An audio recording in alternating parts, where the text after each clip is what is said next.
I'm Dea. I'm Reece. And we are Literally dead. We're here with a Fright bite, a kind of special one. Yes, so we have had a person reach out to us and send us their film for review, which is amazing. If you have a horror movie or a dark comedy or anything horror adjacent, please send it to us. We will review it. We're even open to things with thriller elements because we always want to encourage people to watch indie films. Absolutely. And I will say this before we get into reviewing the film. We'll be doing a spoiler-free review to encourage you to go and watch the film yourself. If you want to send us your film, absolutely do it. We will always be honest if we like or dislike a film, but we will never, ever, ever discourage an independent filmmaker from honing their craft, being better and making films, because film is for everyone at the end of the day. Yes. Well, today we're reviewing Dungeons and Ckheads, which is on YouTube right now. We'll link it below. Link in the description.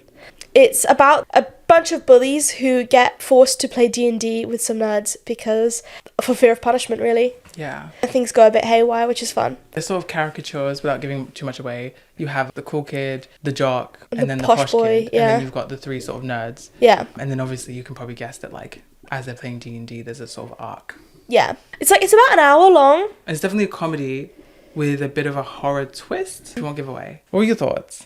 So I really liked the opening because it kind of dupes you into thinking it's going to be about like satanic panic, especially with the clips they've used. Mm-hmm. And I was interested in that, but it's not that at all. And I liked that they added like different experimental elements into it, like the kind of very exaggerated way that the actors did things, the animation, that was kind of cool. Most of the camera work is pretty good. I will say there are a couple technical flaws, like the sound at the beginning isn't very good, and there is a few shots where it's like overexposed. That stuff will come with time and practice. And also money. Time, practice, money, like all of those things. Mm-hmm. They'll like help your films get There's a lot of like base stuff there that's like, oh, there's people working on this who like know their stuff and doing well. Yes. Yeah.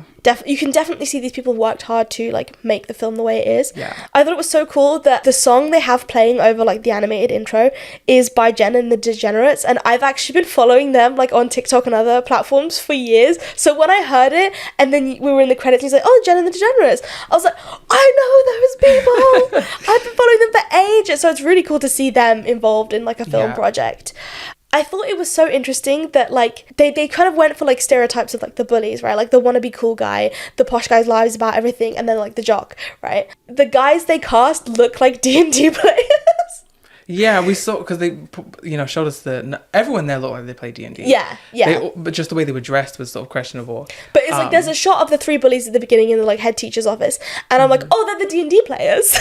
The thing is, mind you, for reference, guys, we do play D&D. Yeah, we played D&D for years. In my experience, D&D players are 2 of 3 things, and that's always like hot, funny, or kinky. 2 of the 3. What do you think you are? I don't want to know. We're not very funny. I want to talk about the general premise. I want to talk about how fun and exciting that was to see a British sort of indie film be made like surrounding like Dungeons and Dragons and comedy with with like a sketch vibe to it, to see some like character acting. It was very fun to see that. It's very rare to get that in the UK. It was really fun, and I really encourage more of that. Absolutely. Kind of fictional comedy content. D&D needs to be more popular over here, man. It's so fun. The thing is, like, the UK comedy is funny.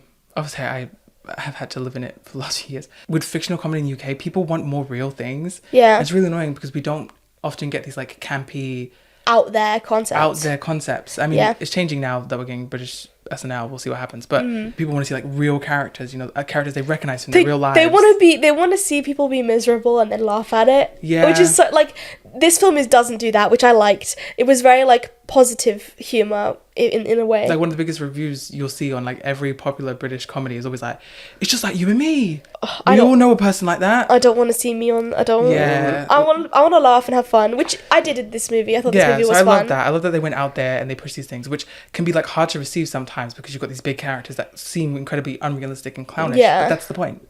Yeah. That's the point. And that's why when we look at similar American content like this, we can consume it so much easier because we view Americans like these characters and like these clowns, when most of their characters are incredibly unrealistic to how actual Americans act. Yeah, absolutely. Yeah, just fiction is more normalized in America in comedy. I would say they play, like, the whole movie centered around a game of D&D. And so it was interesting to see how, like, they interpret it. So, like, one of the reasons I never watched Stranger Things is because I didn't like the way they played D&D in the first episode. Oh, wow. Okay. And I was like, these kids are not playing D&D the way I play it, and I don't like that. Well, they're kids. I know. Although they're probably better than we are. That's another reason I didn't want to watch it, because they were kids. Fair. But it was interesting to see, like, certain aspects of D&D were very accurate, like, like the death saving throws and like the you have to roll this to do this and blah blah blah, and then other aspects were like not accurate, and that's just because they got too much done in one session. Like, I'm a DM, I very much related to like the kooky like DM character they had, right? I was like, yeah, this is how I feel, like lighting my candles, getting ready for my games. Yeah. But then the players, they were like, oh yeah, we'll just like slay this thing, and I'm like, my players never do that. They want a shopping episode.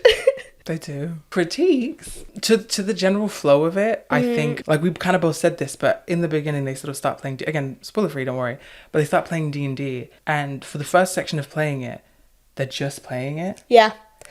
And I will say, so I'm coming at this from an editor's perspective, and my kind of ethos behind my edits is to show as much of the story as possible without using all of the footage, because otherwise it will just become too long. And I think this kind of had that issue. It's got some really funny jokes in it and like some moments that are very relatable, but in between that there's like lots of like just playing the game of D&D, and if you're in like a D&D fight, I'm sure a lot of people can attest to it, sometimes it's not very engaging to listen to other people's turns before your own. And so my advice would basically be to look at your edit and be kind of harsher with yourself in that aspect and kill some of your darlings. Like, even if they're your personal favorites, maybe perhaps get someone else to watch it and see which parts they're not enjoying as much, and then cut those bits out. Yeah, and as far as like writing comedy can be difficult. And some things I can say about the writing, I'll say the initial premise, which again isn't spoiling anything, but as we say, these like sort of bully type, popular kid archetypes have to end up playing with these D&D nerds. Yeah. For fear of punishment, as you said. But I think that it's quite hard when you have these 3 outsiders coming in, and there were another 3 outsiders, and then the neutral person who is the DM is also on the nerd side. Yeah. And I think if maybe the premise sort of had the DM knowing the cool people before the nerds, at the same time as knowing the nerds, and then pulling them together, then it gives a little bit more of a middleman in the situation, because otherwise you sort of just end up with this like unlikely pairing of these like 4 weirdos and then these 3 cool guys, and they don't have much of a reason to be there. There's, I don't know, it's a weird like character thing where they don't have much of a reason to be there. They just have to turn up. They don't even have to be nice, and not be anything. So I don't know, it can make it quite stiff, whereas I think if they have a reason to try it, you can get away with a lot more, and you can write in a lot more like jokes and funny. The other thing is, like, when you're writing comedy, you have to dumb things down sometimes, like to like their most extreme, and I guess they did like do this. Like, some of the characters had like parallels, so I was like, oh, if you're going to pick the D&D characters, their classes need to be the opposite of who they are as a character, right? Or it needs to be exactly like it. So then they realize, wait, I love throwing and hitting stuff, and I'm a barbarian. That's great. I get to just throw and hit stuff. That's so cool. Yeah. Or it's like the opposite, and now you have this like dumb jock who now needs to use their brain and be smart, right? And I don't know who they could play, but someone who, like an artificer or something, Yeah, fucking art. Oh my god. If you're new to D&D, don't pick artificer, please. But like, that's like, you get comedy out of that. Yeah. And I saw hints and elements of it. Yeah. But then it wasn't pushed hard enough that like the comedy came from it. The second half has a lot more, a better payoff with the comedic moments. The second half was a much funnier than the first half. And there's some really good comedic tools in there. Yeah. I just think that the entire situation itself is supposed to be this like big, funny, like, look at these like caricature jocks having to play with these nerds, and it will only pay off if you really pushed the identities. And the jocks were so distinct in that the cool kids, because you had one jock, you had the wannabe like protagonist, the wannabe American, and then you had like the rich kid, right, who lies. Whereas you look at the nerds, and it was sort of just the quiet one, the one who takes it a little too serious, and then the girl. Like, that's sort of what it felt. They felt like slightly flat. It's like, these nerds are just nerds. They weren't very distinct. Yeah, you can make distinct nerds, make them nerds in different ways. Yeah. And they try to add character tropes. The female nerd was, I hate saying female nerd, but like, she was like a fourth wall breaker, which I think was supposed to parallel the rich guy who lies. So she's so honest, she breaks the fourth wall. She's so meta, which they kept saying. She breaks the fourth. So I think it was supposed to be this like parallel, but I don't think it played off very well. Yeah. And I think, especially when you're dealing with 3 and 3, why isn't there more bouncing? There was a lot between the 2 main, I would call them team leaders of each side. No, they kind of pair off almost. Yeah.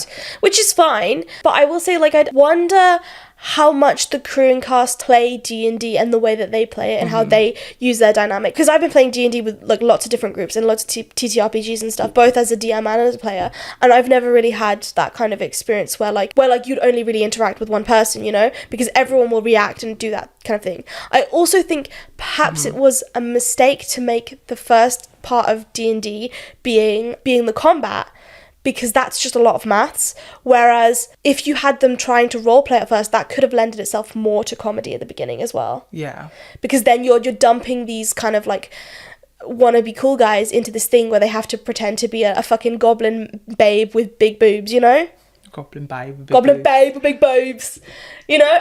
But I think that like obviously the crew has worked very hard in this because it looks really good, and it's definitely a well-made film. You can tell that there's a lot of care has been taken with everything. Another moment that I really missed and like didn't quite get is whenever you have a story like this where you have unlikely people doing something they wouldn't usually do. Is obviously the whole point is they eventually end up enjoying it. But there's usually a moment where they find something in it that they like. And that's especially true for D&D because everyone who plays finds something they like in it, whether it's playing characters or it's storytelling or world building. Or it's maths. Or it's maths. It's fighting. It's just fantasy period. Or if it's like being with your friends and doing things that isn't like digital. Yeah. Whatever it is, people find something in it that they enjoy. Like I said, like the jock getting to just like smash things, which you see an element of, but that moment was missing for me. I'm like, oh, I want them to find the thing in it that they like. They start to care about it, but what's the thing that they realize, oh, there's an aspect to this I really like. And I think that lends itself not just to comedy, but also to intrigue in the arc. Yeah, absolutely. But there was still loads of positives.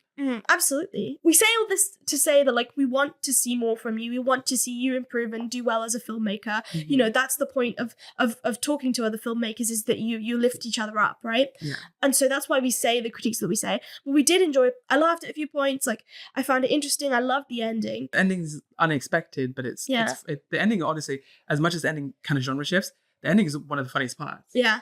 As well. I just think that, you know, just trim it a bit and it will be like a funnier, better film. This is my opinion on it. And like I said in the beginning, I just really enjoyed the theming of it and the whole entire idea around it, that I'm just like, yeah, please go and support it and watch it. And I want more of this. The costumes and the production design were also really well done.